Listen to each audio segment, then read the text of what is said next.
নমস্কার বন্ধুরা, বিশ্ববিখ্যাত ভৌতিক লেজেন্ড লা ইয়োরোনা সম্পর্কে প্রচুর গল্প প্রচলিত আছে। লাতিন আমেরিকার প্রতিটা দেশেই লা ইয়োরোনার বিভিন্ন প্রচলিত গল্প আছে।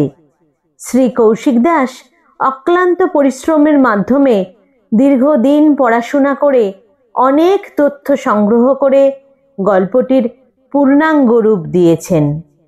আসুন বন্ধুরা, আমরা গল্পটি শুনে নিই।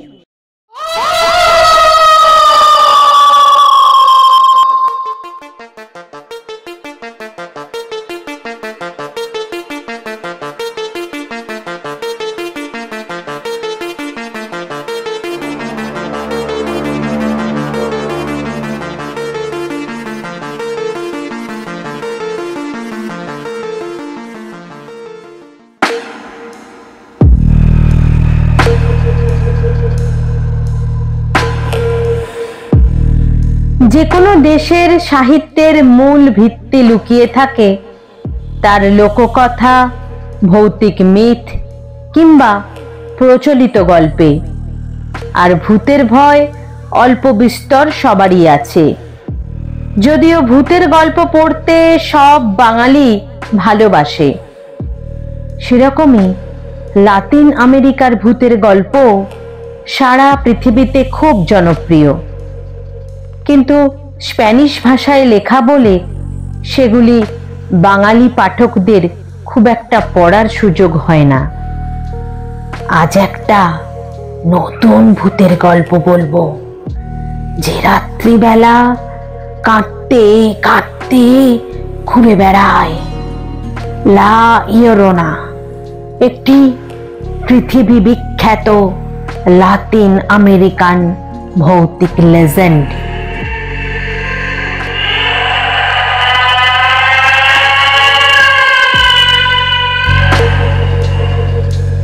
লাতিন আমেরিকার প্রায় সব দেশেই, যেমন Mexico, Chile, Argentina, Ecuador, Peru, Colombia, Costa Rica, El Salvador, Uruguay, Honduras, Venezuela ইত্যাদি, এবং স্পেনেও এই গল্পটি শোনা যায়।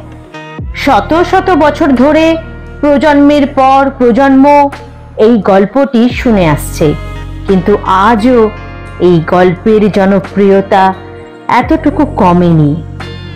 একটি ভৌতিক লেজেন্ড নিয়ে এত সংখ্যক প্রচলিত গল্পের নজির পৃথিবীতে বিরল।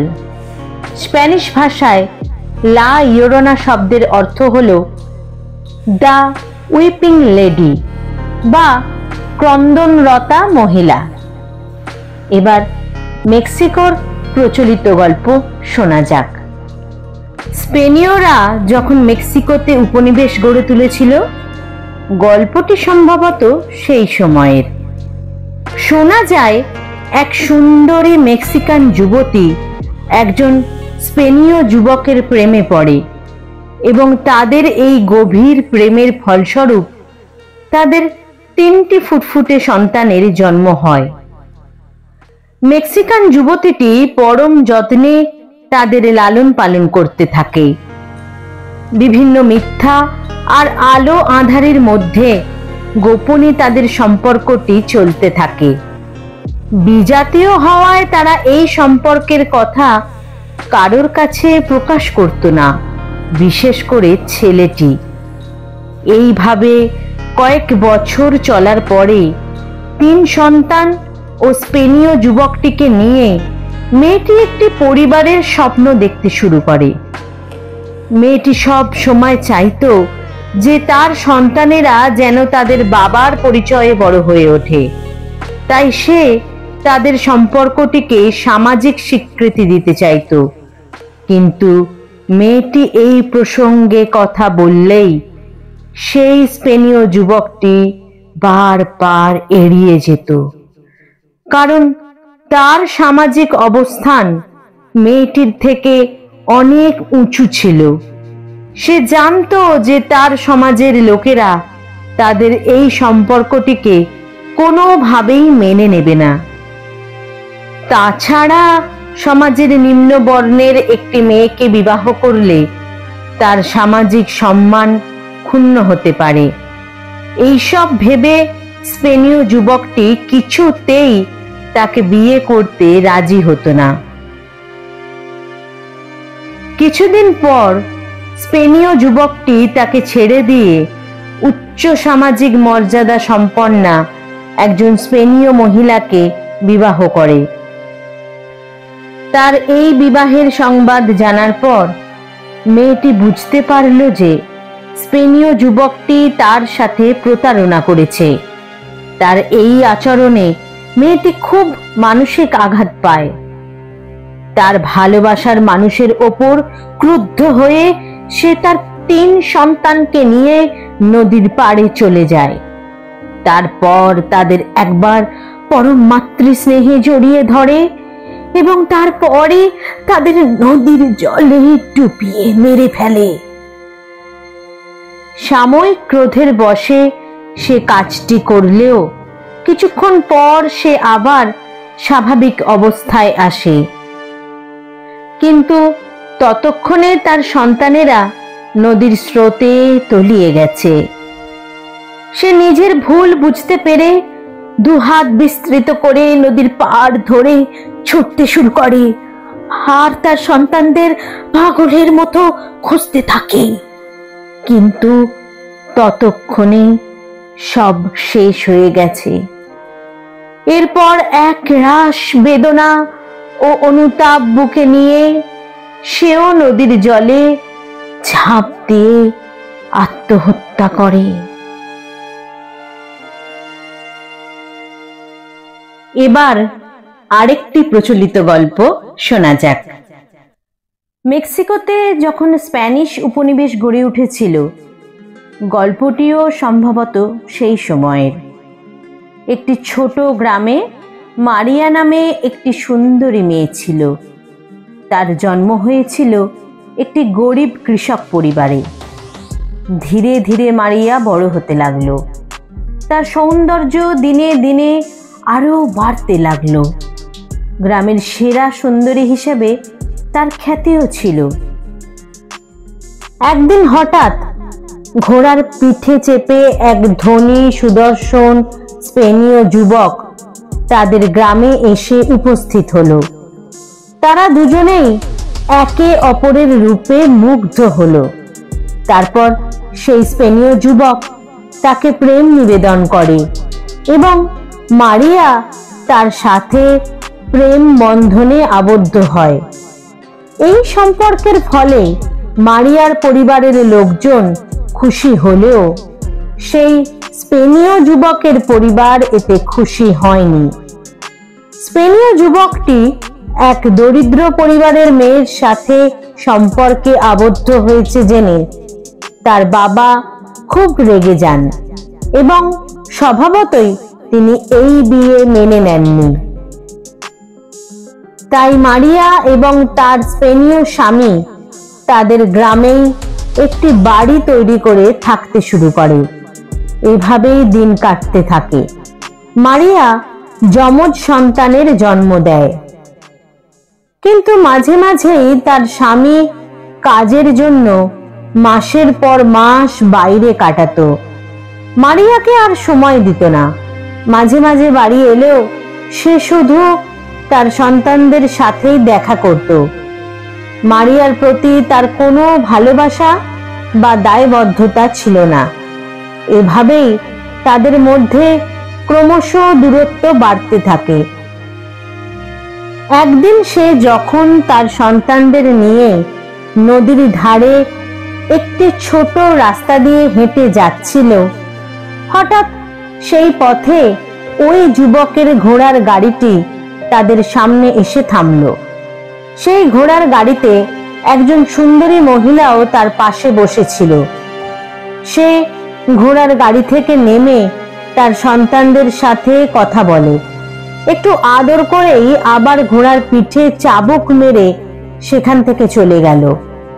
মারিয়ার সাথে কথা বলা তো দূরের কথা, সে মারিয়ার দিকে ফিরেও তাকায়নি।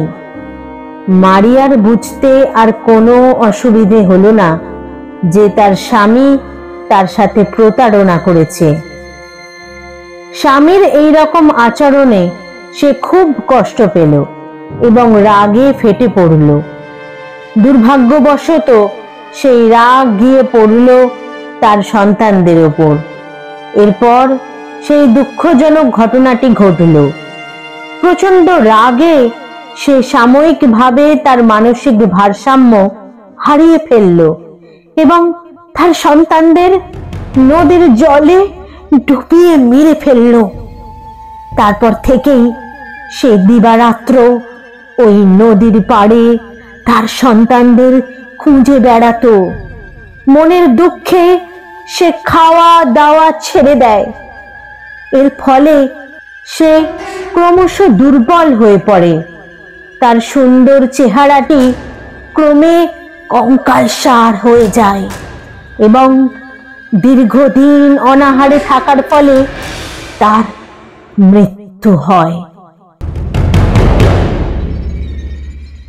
যাই হোক, সেই মেক্সিকান মহিলার মৃত্যুর পর থেকেই সেই নদীর পাড়ে যেখানে এই ঘটনাটি ঘটেছিল সেখানে তার বেদনাবহুল আর্তনাদ, কান্না ও বিলাপ শোনা যায়। আবার কেউ কেউ বলে তাকে নদীর পাড়ে এদিক ওদিক ছোটাছুটি করতেও দেখা যায়। সে তার হারিয়ে যাওয়া সন্তানদের খুঁজে বেড়ায় আর তাদের জন্য বিলাপ করে কাঁদতে থাকে।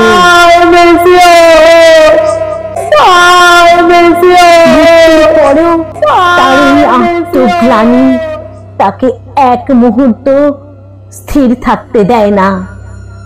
জনশ্রুতি যে তার এই বিলাপ রাত্রিবেলা শহরের প্রাণ কেন্দ্রে, নির্জন রাস্তাঘাটে ও অন্যান্য জায়গাতেও শোনা যায়। কখনো সে চিৎকার করে কাঁদে, কখনো তার গোঙানির শব্দ শোনা যায়।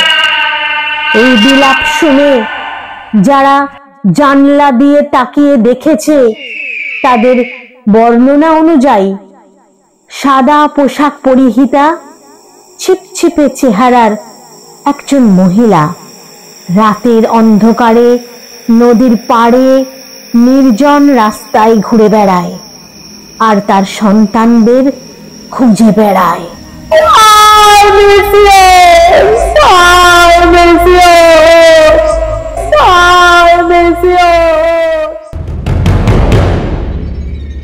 আই মিস ইহোস, যার অর্থ হলো ও মাই চিলড্রেন।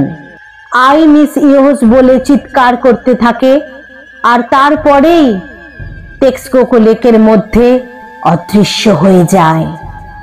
রাত্রিবেলা মাঝে মাঝে তার হাড় হিম করা কান্নার শব্দ এখনো শুনতে পাওয়া যায়। আরো বলা হয়, কেউ যদি ইয়োরোনার কান্না শুনতে পায় তখনই তার উল্টো দিকে ছুটে পালিয়ে যাওয়া উচিত, কারণ সেখানকার স্থানীয় মানুষ বিশ্বাস করে কেউ যদি ইয়োরোনার কান্না শোনে তাহলে তার জীবনে দুর্ভাগ্য নেমে আসে, এমনকি তার মৃত্যুও হতে পারে। আবার কেউ কেউ বলে সাদা মলিন গাউন পরে সে কাঁদতে কাঁদতে নদীর জলে ভেসে বেড়ায় বা নদীর পাড়ে ঘুরে বেড়ায়। তাকে বিভিন্ন নদী, হ্রদের ধারে রাত্রিবেলা ঘুরে বেড়াতে দেখা যায়। প্রচলিত গল্প থেকে জানা যায়, মৃত্যুর পর সে যখন স্বর্গে যায় তাকে স্বর্গে প্রবেশের অনুমতি দেওয়া হয়নি, কারণ সেখানে তার সন্তানদের সম্বন্ধে জানতে চাওয়া হয়। তাকে বলা হয় যতদিন না পর্যন্ত তার সন্তানদের সে খুঁজে নিয়ে আসতে পারবে তাকে স্বর্গে প্রবেশ করার অনুমতি দেওয়া হবে না। ফলে সে আবার এই পৃথিবীতে ফিরে আসতে বাধ্য হয় এবং সে একটি অভিশপ্ত ও বেদনাক্লিষ্ট আত্মা হিসেবেই জীবিত ও প্রেত জগতের মধ্যবর্তী স্থানেই ঘুরে বেড়ায়। তাই সে নদীর পাড়ে কাঁদতে কাঁদতে তার মৃত সন্তানদের খুঁজতে থাকে, কারণ তার কৃতকার্যের জন্য তার আত্মা আর কখনো প্রেত লোকে ফিরতে পারবে না। শোনা যায় ইউরোনা তার প্রতিহিংসা চরিতার্থ করার জন্য ছোট শিশুদের ধরে নদীর জলে ছুঁড়ে ফেলে দেয়।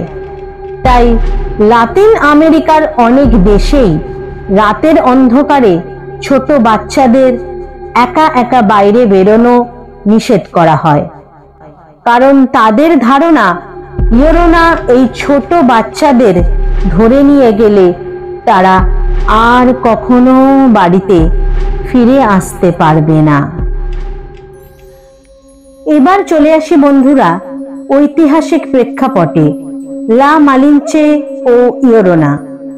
মেক্সিকোতে কোনো বিশ্বাসঘাতককে বোঝাতে মালিঞ্চিস্তা শব্দটি ব্যবহার করা হয়, ঠিক আমাদের এখানে ঘরের শত্রু বিভীষণ যে অর্থে ব্যবহৃত হয়। স্পেনীয়রা যুদ্ধে জয়ী হয়ে অ্যাজটেক সভ্যতার দখল নিয়েছিল এবং তার পেছনে একটি বড় ভূমিকা ছিল দোনিয়া মারিনার। এই দোনিয়া মারিনা ছিল একজন মেক্সিকান গালফ কোস্টের নাউয়া মহিলা। দোনিয়া মারিনা লা মালিঞ্চে নামেই পরিচিত। তাবাস্কোর 20 জন কৃতদাসীর মধ্যে সে ছিল অন্যতম। সে মেক্সিকোতে স্পেনীয় আধিপত্য বিস্তারের অন্যতম রূপকার এরনান কোর্তেসের উপদেষ্টা, প্রেমিকা ও দোভাষীর কাজ করত। কারণ সে ছিল স্থানীয় মেয়ে, তাই স্বভাবতই স্থানীয় ভাষা খুব ভালো জানত। পরবর্তীকালে তাদের একটি সন্তানও হয়েছিল, যার নাম ছিল মার্তিন। তাকে প্রথম মেস্তিজো বলে গণ্য করা হয়। Mestizo means people of mixed European and indigenous American ancestry. মেক্সিকোতে এই দোনিয়া মারিনা বা মালিঞ্চেকে বিশ্বাসঘাতকতার মূর্ত প্রতীক হিসেবে গণ্য করা হয়। অনেকে মনে করেন এই ইউরোনা গল্পের উৎপত্তি সেই সময়েই হয়েছিল। স্থানীয় আমেরিকান ও তার স্পেনীয় প্রেমিকের প্রেম ও বিশ্বাসঘাতকতার গল্প। ইউরোনাকে মেস্তিজাহের অন্যতম প্রতীক বলে গণ্য করা হয়। মেস্তিজাহে means interbreeding and cultural intermixing of Spanish and local American people. যদিও ইউরোনাকে নিয়ে এরকম প্রচুর প্রচলিত গল্প আছে, তবে এই ইউরোনা গল্পের উৎপত্তি ঠিক কবে হয়েছিল সেটা সঠিক করে কেউ বলতে পারে না। ধন্যবাদ বন্ধুরা, কেমন লাগলো জানাতে ভুলবেন না কিন্তু। খুব খুব ভালো থাকবেন সবাই।